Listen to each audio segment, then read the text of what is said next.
Welcome on into Falcons Today. Coming up on today's episode, we're going to run through some cut candidates for the Dirty Birds. We're a little over a month away until free agency, so we still have a bit of time to go, but I do think this serves as a good opportunity to set a little bit of a base layer down for what to expect as we get closer to free agency, because the Falcons are going to be making some level of roster moves because they are currently in the red according to Over the Cap when it comes to cap space.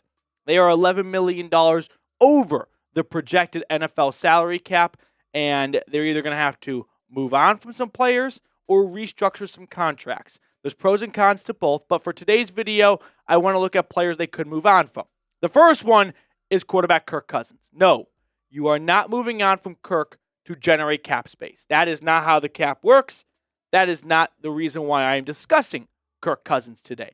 We have all been, getting this shoved down our throats, and I'm part of it too when it comes to whether or not Cousins should be on the roster for 2025. Terry Fontenot and Raheem Morris have expressed a lot of interest in bringing him back as a backup. Personally, I think that's just smoke and mirrors, trying to keep his value up to see if anyone would trade for him. If they just come out and say, yeah, we plan to release him, well, then no one's going to trade for him. So they're trying to pretend like they still value him a lot. Ultimately, that $10 million roster bonus coming on the 5th day of the new league year seems like a pretty penny that Arthur Blank may not want to pay for someone who is going to be a backup, on top of a $27.5 million base salary. I understand that there are no financial gains to be had by moving on from Kirk Cousins. But I do think from a locker room presence and a natural human feel, I'm looking at what the Broncos did, which is bite the bullet, move on from Russell Wilson, draft a rookie quarterback, and not have this ginormous elephant in the room of, so your backup is the guy who we gave this huge contract to. To me, that does not seem like an environment that Michael Penix will thrive in. I think the Falcons need to get a backup quarterback who wants to be a backup. You think Kirk Cousins is just going to sit down and go, I'm ready to hold the clipboard? No. He keeps his helmet strapped up when he's still on the sidelines to backup. You want a backup who's there to help the rookie or the second-year quarterback develop and learn, not someone who's there trying to get back on the field. I want a career backup, and I don't think Kirk Cousins is the best man to help Penix develop. So I would move on from Cousins altogether. I think that is what's best for Penix and for the Falcons, to not have this incredibly uncomfortable scenario that 2 years from now we're going to read about in an article from The Athletic of how all the players in the locker room thought it was really strange that Cousins was still there and he kept trying to still be the starter, and it got in the way of Penix being the best version of himself. So let me know what you think. Do you want Kirk to come back as the backup? Financially, you don't gain anything. From a human standpoint, do you break up with your girlfriend, find someone new, and let your ex sleep in your basement? No, you don't. So don't have your ex with your new girlfriend. You keep those two apart at all times. Moving on to the next cut candidate for the Falcons, and it is a pair of players, actually. Defensive tackle Grady Jarrett along with David Onyemata. I don't like talking about cutting Grady Jarrett, but we do have to face the music. And that is, these are two guys who are on the wrong side of 30 who could be cap casualties. Starting with Grady Jarrett, and then we'll get to Onyemata. From a financial side of things, there is a lot to gain by moving on from him. He's got a $20 million cap hit coming up, only a $4 million dead cap, meaning $16 million in cap savings. Keep in mind, you're $11 million in the red. That would put you $5 million in the green just by moving on from him. He'll be 32 years old in a few months. He is coming off 2 years now of a torn ACL. He may not have that step he once had. I could see the Falcons looking at this as more of a business decision than, hey, here's a player who's been in a locker room for almost a decade now and has been the leader of our defense almost from day one of him joining this team. I would personally keep Grady Jarrett. I would bite the bullet of the $20 million cap hit. You can restructure that. You can spread it over a couple of years. You can add a void year or two. I would prefer to have Grady Jarrett on this team. I think he's too big of a leader in this locker room to move on for $16 million in cap savings. Onyemata, on the other hand, he's a little bit new. He's not been with the Falcons from day one. He's a little bit older as well. He's going to turn 33 in November. Now, he has $8 million in cap savings to be had. So not as big of a cap saving compared to Grady Jarrett, but he's still playing at a high level. By high level, I mean he is still a starting nose tackle in the NFL. At least he was last year. And we know Bill Belichick's old saying, it's better to move on from a player 1 year too early than 1 year too late. So if the Falcons feel like, hey, it's only downhill from here, then I could see them looking at $8 million in savings. Plus, you've got some young players like Rook and Brandon Dorless trying to break through the glass and get a larger role on this defense. However, ultimately, if I had to make a prediction, I'm leaning more towards the safe side from Onyemata. I just think he played too well for them to start shedding players on a defense that did not play well enough to warrant moving on from some of your better players that you did have. This defense needs to get better. I don't think the best way to improve the defense is by cutting some of the guys that were at least halfway decent last year up front. We're going to look at the other two players in just a moment, but first things first, a big special shout out to our friends over at Prize Picks. Prize Picks is the best place to get real money sports action. With over 10 million members and billions of dollars in awarded winnings, Prize Picks has made daily fantasy sports accessible to all. Just pick more or less on at least 2 player stat projections. Basketball season is heating up, and Prize Picks is the best place to get real money action while watching your favorite sports. Prize Picks now offers Venmo and MasterCard for quick and easy deposits and withdrawals into your account this season. So download the app today and use code CLNS, and you'll get $50 instantly after you play your first $5 lineup, which can include taking the more on Patrick Mahomes' passing yards for the big game at 0.5. Once again, download the app and use code CLNS to get $50 instantly after you play your first $5 lineup. Prize Picks. Run your game.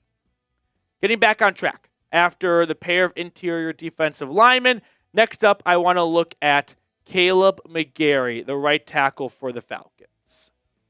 Similar to the last two guys, this is not some obvious slam dunk. He stinks. Move on from him. I know that he's not the most popular player for a reason that I think is a little bit dated from his early days with the Falcons.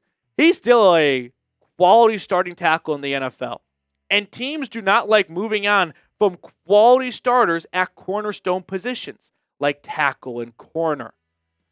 But he does have $14 million in cap savings to his name. Like we started the video off with, there's $11 million to make up for. And if they feel like $14 million is too big of a savings to pass on for someone who is a right tackle as a run-first style tackle in an offense with a lefty quarterback. Which brings me to the big question that Raheem Morris and Terry Fontenot will have to answer. How much trust do they have in McGary when it comes to pass protection? He's a run-first guy, and he is going to be taking care of Michael Penix's blind side. That is a little bit of a concern for me. You look at his PFF grades. On the left, his run blocking grades. On his right, his pass blocking grades. 14 points higher in 2024. 7 points higher in 2023. 25 points higher in 2022. 22 points higher in 2021. He has consistently been an above average quality run blocking tackle. And he has consistently been an average at best pass protecting right tackle. So the Falcons have a big decision to make what they want to do with having lefty Michael Penix and McGary on his blind side. I don't think they would love to move on from McGary, which leads me to one possibility. They just Yankee swap. Put Jake Matthews at right tackle because he's a pass protector first, and put McGary at left tackle. he'll fit in nicely as a run blocking guy with a lefty quarterback. It's not as easy as we like to think it could be at times to switch offensive tackles. Mid-game, you're in a pinch, okay. Whole season, hey, Jake, you've been with this team the longest. You've always played left tackle. We want you to do everything the opposite. Before, you had your left foot kick back first. Now it's your right foot. In a lot of ways, it's like brushing your teeth with your left hand compared to your right hand. Everything's reversed. And Matthews is future Falcons Ring of Honor player in my eyes, and great starting left tackle in this league. He could, over the offseason, train himself to become a right tackle. I'm just not sure if that's the play for the Falcons. If they feel like that's a better route than just moving on from McGary, keeping Matthews at his comfortable left tackle position, taking our $14 million in cap savings, and finding a new, cheaper right tackle who's better at pass protection. That's what I'm wrestling with at the moment here. All right, before we get any further, or before we wrap up today's episode with one more player, make sure to subscribe. We're going to have free daily Falcons news and rumors content coming your way. There is no one out there that's putting out as much content as we are here at Chat Sports. So go ahead, scroll down, and subscribe if you're looking for the #1 Falcons YouTube channel. After McGary, the next player I want to look at here is DeAngelo Malone. This is a move because he's just not worthy of a roster spot anymore. Unlike the middle three guys, where they are good players, but there are major cap savings to be had. No, with Malone, I'm struggling to figure out a reason why he would be on this team's roster next year.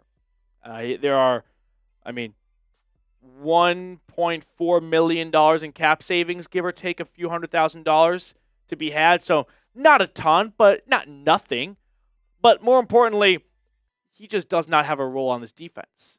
This was a defense that was begging for someone to step up and get the quarterback. They had 10 sacks in the first 11 weeks.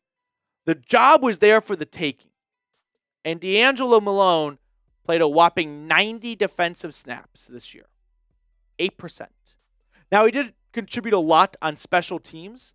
So if the Falcons feel like he is worthy of a roster spot solely for his special teams value, okay.